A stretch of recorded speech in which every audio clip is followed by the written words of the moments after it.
현재 우리나라를 대표하는 감정을 하나만 정하자면 우울 같아요. OECD 국가 중 자살률 1위, 출산율 하락 1위, 이런 지표들만 봐도 나오죠? 그래도 이왕 태어났으니 레이스 잘 마치면 좋잖아요. 오늘은 영화 인사이드 아웃 얘기와 함께 우울한 감정을 다스리는 법에 대해 알아보려고 합니다. 제가 우울 때문에 관련 책도 많이 보고 스스로에게 적용시켜 확실한 효과를 본 방법이니까 다른 분들에게도 도움이 될 거라 생각합니다. 우울뿐 아니라 분노, 슬픔과 같은 다른 감정을 다루는데도 똑같이 적용되는 내용이니까 자신을 다루는 법 꼭 담아가시면 좋겠습니다. 인사이드 아웃 많이들 보셨나요? 지금 2가 나와서 박스오피스 1위던데 저는 2는 아직 못 봤고요. 1편은 너무 좋아서 5번 봤어요. 감정과 뇌작용에 대해 이렇게 깊이 있게 표현하다니 감탄하면서 찾아봤더니 역시나 심리학, 뇌과학 분야의 많은 학자들이 영화 제작에 참여했더라고요. 제가 이 영화를 보며 가장 감탄했던 부분이 감정들을 의인화시켜놨다는 거예요. 1편 보면 기쁨이, 슬픔이, 버럭이, 까칠이, 소심이 이렇게 나오잖아요. 이게 실제 뇌과학적으로 작동하는 방법이거든요.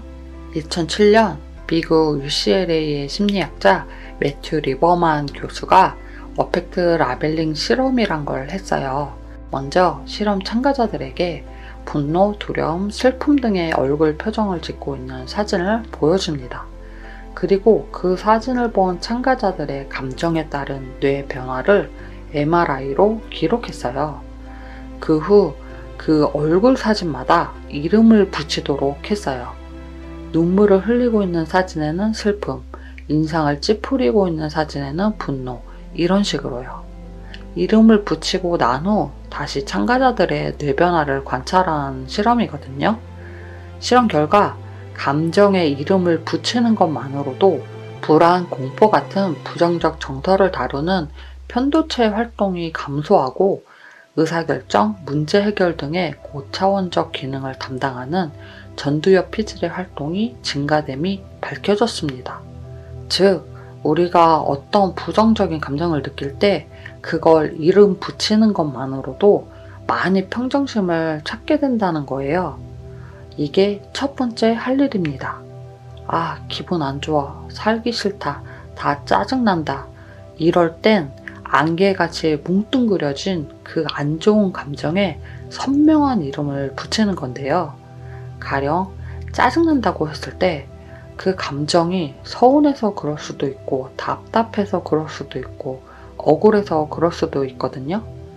본인의 마음을 잘 살펴보고 가장 맞는 이름을 찾아 붙이는 거예요.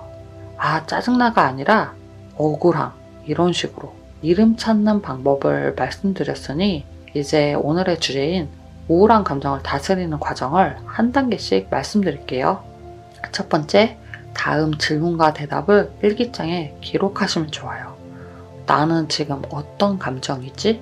나는 지금 우울함을 느껴. 나는 우울해가 아니고 너를 느낀다 같이 우울함을 느낀다라고 표현하는 거예요. 이렇게 이름을 붙임으로 타자화시키는 거거든요.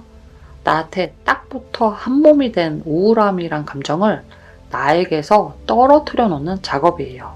세탁기 안에서 같이 빙글빙글 도는 게 아니고 한 걸음 떨어져 돌아가는 세탁기를 바라보는 이미지를 떠올리시면 돼요. 두 번째, 그 우울함은 어디서 왔을까? 근원을 추적하는 단계예요. 미래에 대한 불안감에서 오는 건지, 친구도 연인도 없는 외로움에서 오는 건지, 반복적인 일상의 지겨움에서 오는 건지, 외모에 대한 자괴감에서 오는 건지, 남들보다 못하다는 열등감에서 오는 건지, 스스로 솔직하게 그 우울함의 이유를 찾아야 해요. 제가 우울함을 느낄 때를 잘 살펴봤더니 게으름으로 스스로 세운 약속을 자꾸 어길 때 자신에 대한 실망감이 주된 원인이더라고요. 세 번째, 우울함의 원인을 파악했으면 그 마음을 먼저 받아들이고 보듬어줘야 합니다. 축 처져 있는 마음을 끌어올리는 단계입니다. 닭살 돋지만 자신에게 위로 편지를 써보는 것도 도움이 되고요. 그리고 감사하기. 이건 많이들 들어보셨죠? 이게 실제 뇌과학적으로 증명이 된 건데 단 몇 분 동안 감사한 것을 떠올리기만 해도 심박수가 안정되고 보상회로가 활성되어 뇌가 즐거움을 더 잘 느끼게 되고 학습 능력을 증가시킵니다. 난 감사한 게 없는데? 이건 없어요. 내 두 눈이 멀쩡해 볼 수 있다는 거, 다리가 있어 어디든 걸어갈 수 있다는 거, 배고프면 밥을 먹을 수 있다는 거, 당연하게 지금 내가 누리고 있는 것들을 이 세상 누군가는 누리지 못하고 있거든요. 그리고 또 중요한 거, 그 우울함의 원인이 자신이 세운 기준이나 원칙이 너무 높아서 그런 건 아닌지, 혹은 비합리적인 건 아닌지 점검을 해보셔야 합니다.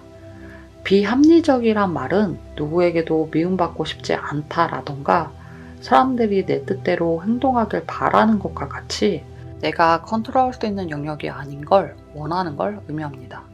누구에게도 미움받고 싶지 않다란 그 마음을 이해해. 그리고 내가 노력하고 있는 것도 알아. 하지만 누군가는 아무 이유 없이도 날 미워할 수 있어. 그건 그 사람 마음이라 내가 어쩌지 못해. 이런 식으로 자신의 마음을 이해하고 보듬으며 점검하는 글을 쓰는 게 좋습니다. 네 번째, 바닥에 붙어있던 감정이 몸을 일으킬 정도로 올라왔으면 바로 몸을 움직여야 합니다. 청소를 해도 좋고 산책을 해도 좋고 몸을 움직이며 내 주된 우울감의 원인을 해결할 작은 계획들을 세워보는 거예요. 가령 외로움이면 모임 같은 곳을 가입해 볼까? 아니면 새로운 취미를 가져볼까? 이렇게 생각해 볼 수도 있고요. 남과의 비교로 인한 초라함이라면 SNS를 끊는다던가 아니면 내가 멋있어질 방법들, 가령 운동이라던가 공부 계획이라던가 이런 걸 생각해 볼 수 있겠죠. 원인을 정확히 알면 방법은 얼마든지 찾을 수 있습니다. 다섯 번째, 알아차리기입니다. 한번 앞서 얘기한 걸 잘했다고 해서 끝나는 게 아닙니다. 감정은 수시로 바뀌고 우울함도 또 찾아옵니다. 그 트리거가 되는 행동이 있다면 그 순간 알아차려야 합니다. 가령 내가 또 습관적으로 인스타에 잘난 사람들을 보고 있다면 그 순간 깨달아야 돼요. 이렇게 보다 보면 내 마음이 점점 위축이 되겠구나. 이런 생각을 하고 휴대폰을 꺼야 합니다. 저도 게임 한 판만 해야지 하고 껐다가 두 판, 세 판 넘어가면 생각해요. 이러다 한두 시간 흘러가 있으면 할 일을 또 못하게 되고 스스로 실망하겠구나. 이렇게.